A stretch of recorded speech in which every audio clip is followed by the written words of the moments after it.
Welcome to another episode of Inside Rangers Football. I'm your host, Brian Freeman, who's always joined by Smithson Valley head coach Larry Hill. The Rangers on a 5-game winning streak. They're now 6-1 of the season, but more importantly, now 4-0 in District 12 5A play. This after a convincing 63-3 win over MacArthur this past week in San Antonio. So, Coach, the score says that they're complete domination in favor of Smithson Valley. What were your takeaways from the game this past week? Well, the start aside, it was kind of an odd start. They line drive kickoff, just trying to squib, and it bounced off one of our guys, and they recovered, and then kept the ball for 5-6 minutes there. Finally held them to a field goal. So, it was a little frustrating in the early part, particularly for our defense.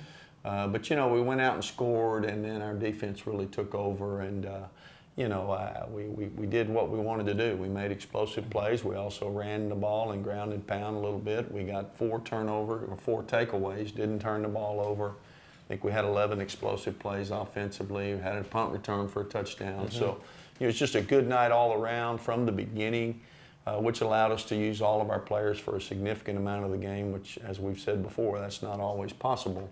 But it was nice to be able to do that last Friday night. You hear the phrase complementary football, and that's when you want all three faces kind of complementing one another. And I really felt that your special teams and your defense kept giving you short fields. Yes. And so your offense is in task with, okay, here's your short field, take advantage of it. And they did that the entire game. They did, and of course we had one of the returns went all the way to the end zone, but then others, as you said, set the offense up on short field. So we had 440, 50 some odd, which is a lot of offensive yards, but really for 63 points, you might think you would have even more than that. But we weren't driving very far to get touchdowns, and so a lot of guys got their hands on the ball. Quarterbacks, were able to distribute the ball. A lot of receivers, Isaiah Vivian's one of our backup running backs at 149 yards, I think, rushing. So just a good night all around. I think we came out of the game relatively healthy, which, again, you're always crossing your fingers on that. So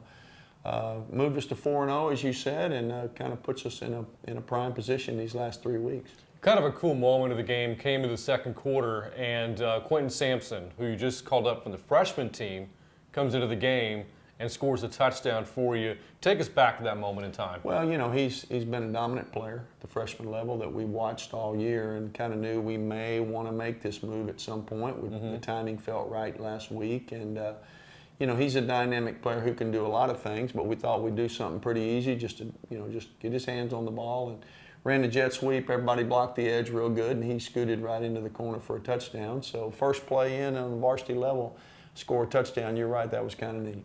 Well, hopefully the first of many for him playing varsity football for you. I hope so. The defense held MacArthur to 3 points. The previous 2 weeks shutout, so that's 3 games, 3 points total allowed. Just how much confidence is your defense playing with right now? Well, I think a lot. The stats you just mentioned would foster confidence if you didn't already have it. But did some other. Wagner's a high-scoring team, held them to 13. East Central's got an explosive quarterback, held them to 7. So, this is not just a recent trend. But they are playing with a lot of confidence, and I think it's given our team confidence. Our offense knows that they very likely may get the ball back or may get it on a turnover or may get a short field. And, I think some of those same players are part of our kickoff coverage team or our punt return team. And, they're just playing, just not making many mistakes. They're not giving up a coverage blow or, we misfit a gap and a guy goes 70. And that can change. We know that can turn on a dime. But for the last month or so, we've been really on our P's and Q's defensively. Again, Smithson Valley coming off an impressive win over MacArthur this past week. We've talked about it. All 3 phases, the Rangers played exceptionally well. Let's take a look at some of those big plays in this week's Plays of the Week. Let's go take a look. Our first play of the week is a special teams play. We've grown accustomed to getting some big returns around here, and Brady Bafidis' name has shown up a bunch of times through the years, and Friday night it did again. You can see we got MacArthur punting from their own 21-yard line, and as the play gets started, first thing we do is we keep those guys on the line of scrimmage. We're not necessarily trying to pressure the punt as much as we're trying to keep their cover guys from getting on Braden, and we do that. Next, their deep snapper, the guy who snaps the ball, is first down the field on the hash. We have 2 people assigned to him, and as you see, we actually get him on the ground. So Braden fields it back there on about the 39-yard line, about 61, 2 yards away, and then here comes the fun. Quite a number of blocks here taking place where he's got a little alley to get into right there toward our sideline. McLean Garrett gets just a little nudge on one guy but doesn't block him in the back, throws those hands up in the air, so we can't do that, get that call. And now Braden's got an alley down the sideline. And then David DeHoyos, one of our senior safeties, gets a push on the last guy, and then Braden takes that thing, one more cut back toward the middle of the field, got one man to beat, and here about the 8-yard line, got a chance to run through the tackle or get tackled, and Braden's able to slip the tackle and get it into the end zone. So just a big special teams play from Braden Bafidis and our punt return team. From behind the Rangers, you can see it unfold again. There's the kick. Once again, we have those 2 guys taking care of the center, the deep snapper.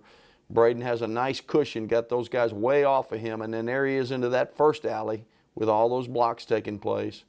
There's McLean, little nudge, and then he's up the sideline, as we said, and one more cut.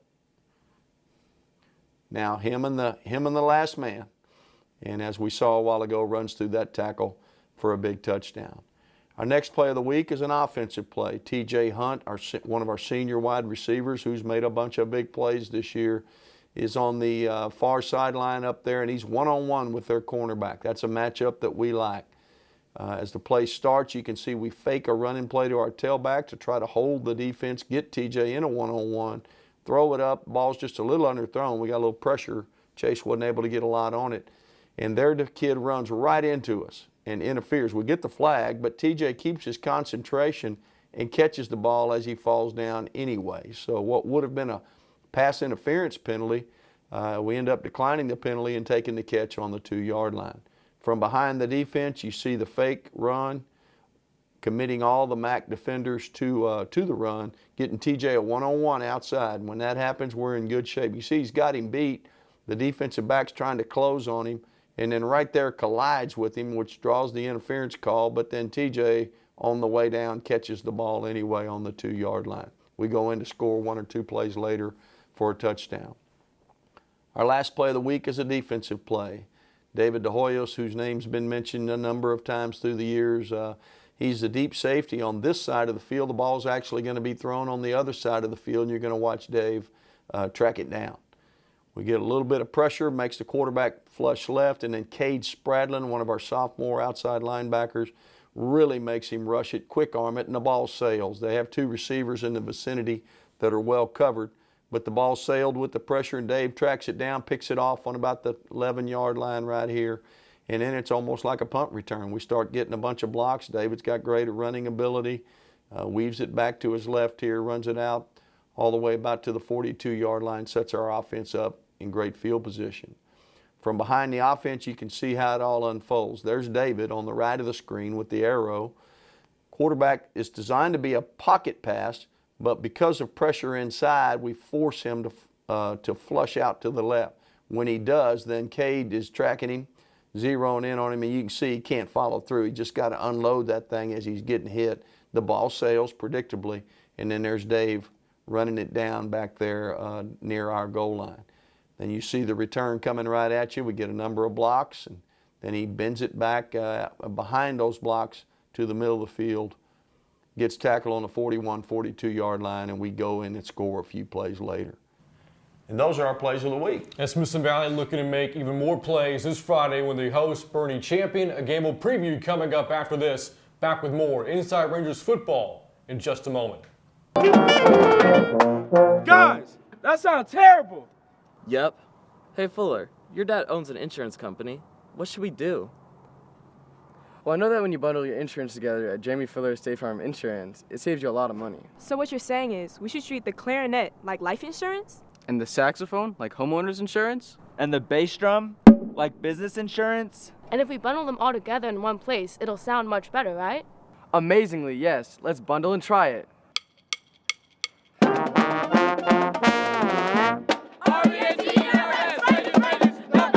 Wow, Jeremy Fuller State Farm Insurance really solved our problems through bundling.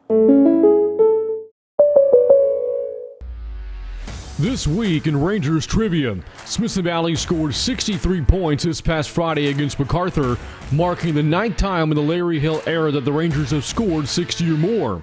The team record for points scored is 72. Against which opponent?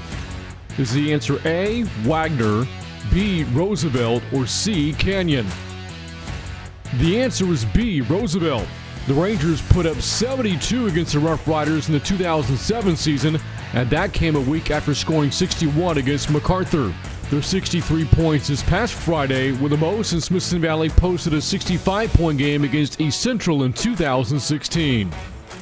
That's right, 72 points that night against Roosevelt in a district game. And Coach, funny thing about that game, it was pretty tight at halftime, and in the second half, things just changed for you in a big way. Yeah, we've all seen that. If we watch football very long, sometimes it happens for you, sometimes it happens against you. But that night, yeah, it was 28-27 at the half, and we just had a lot of things go well for us in the second half that night, and you know, that was a strange game. Neil LaHue, who's currently the head football coach at TLU over in Seguin, was the head coach of Roosevelt that night. He and I talk about that game, and we talk about it more fondly than Neil does, but it was a strange but good game. So now on to the game coming up this Friday. Bernie Champion coming into Ranger Stadium. The Chargers, been kind of a tough year for them. They're 2-5. They're winless in district. But as you look at this team, initial impressions of them are, I would think, they're very, very talented teams. Just run into some tough situations this year. Well, you know, our schedule is, our district pretty tough. You know, it's one of the tougher 5As that I'm aware of. And Champion's schedule has been front loaded, and by that I mean some of the teams with lesser records, they haven't played yet. They've played the contenders early, and hopefully we're another one of those contenders this week. But been very close, had a couple that just got away from them right at the end, but very well coached, very talented quarterback, makes a lot of things happen, both with his feet and his arm, and then creating plays outside the structure of the play. Very similar to the Canyon quarterback in that regard. And defensively, we've got some big, strong linebackers who have made it difficult for people to run right at them.